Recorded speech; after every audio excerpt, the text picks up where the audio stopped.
लग्न झालंय पण नवरा-बायकोचं पटत नाही. घरात अनेक लोकांचे अनेक मतभेद आहेत. त्या घरात त्या कुटुंब व्यवस्थेत मला राहता येत नाहीये किंवा लग्न होऊन बरीच वर्ष झाली पण मूल होत नाहीये. मला आय-व्ही-एफ करायचंय पण आय-व्ही-एफचं प्रोसेस मला माहीत नाहीये. अडॉप्ट करायचंय, अडॉप्शनची प्रोसेस माहीत नाहीये. अशा एक ना अनेक गोष्टी आहेत ज्याबद्दल लोकांना माहीत नाही आणि त्यांना काउन्सिल करायला पण कोण नाहीये. तर संवेदना सोशल फाउंडेशन संचलित हितैषी काउन्सिलिंग सेंटर हे तुमच्या सर्व प्रश्नांचं उत्तर असू शकतं. इथे अनेक तज्ञ लोकांना बोलवण्यात येतं जे तुमच्या काउन्सिलिंगसाठी खूप उपयोगी ठरतील. तुम्हाला जर तुमच्या कुटुंबात काही प्रॉब्लेम आहेत, काही अडचणी आहेत, तर तुम्हाला इथे काउन्सिलिंग मिळू शकतात. तसंच तुम्हाला जर आय-व्ही-एफ करायचंय, तुम्हाला एखाद्या मुलाला फॉस्टर किड म्हणून घ्यायचंय, अडॉप्शन करायचंय, तर या सगळ्या गोष्टींसाठी इथे तुम्हाला काउन्सिल केलं जातं.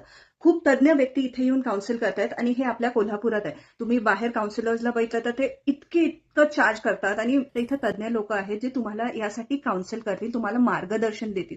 तर तुम्हाला काहीही यातले इश्यूज आहेत, तुम्हाला आय-व्ही-एफ बद्दल काही प्रश्न आहेत, तुम्हाला एखाद्या मुलाला एक फॉस्टर किड म्हणून घ्यायचंय किंवा हे सगळं नाही तर तुम्हाला अडॉप्शन करायचं एखाद्या मुलाचं, त्याची प्रोसेस काय असेल, तुम्हाला काय काय करावं लागेल, या सगळ्या छोट्या छोट्या गोष्टींपासून तुम्हाला इथं मार्गदर्शन केलं जाईल. तर तुमच्यापैकी कुणालाही या गोष्टीची गरज असेल तर नक्की तुम्ही ह्यांना जाऊन स्वतः भेटा.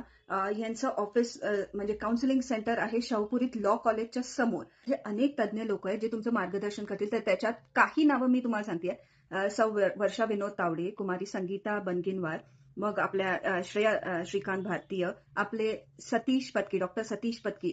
कोल्हापुरात जे लोक आहेत त्यांना माहीतच आहे की आय-व्ही-एफ रिलेटेड जर कोण तज्ञ असेल तर डॉक्टर सतीश पत्की आहे. तर असे तज्ञ लोक आपल्याबरोबर आहेत. ॲडव्होकेट किरण खटावकर आहेत. तर तुम्हाला या बाबतीत कुठलीही शंका ठेवण्याची गरज नाही की तुम्हाला चुकीचं मार्गदर्शन मिळेल. इथे तुम्हाला नक्की तुमच्या प्रश्नांचं उत्तर सापडेल.